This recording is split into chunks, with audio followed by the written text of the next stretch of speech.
How to create an online store using Websim AI. In order to do that, just head over and then sign up on websim.ai, and then you should be able to see in here this search bar.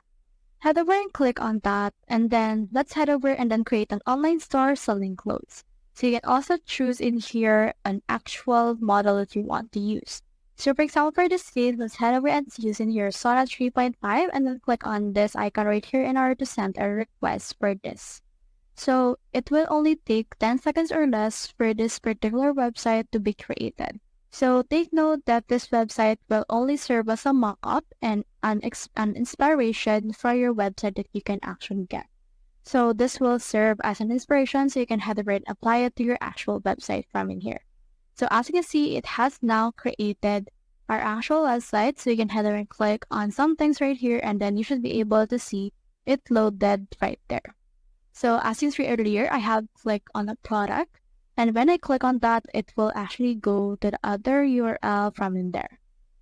So in here, you can see that particular product right here, and as you can see, it now functions as an online store.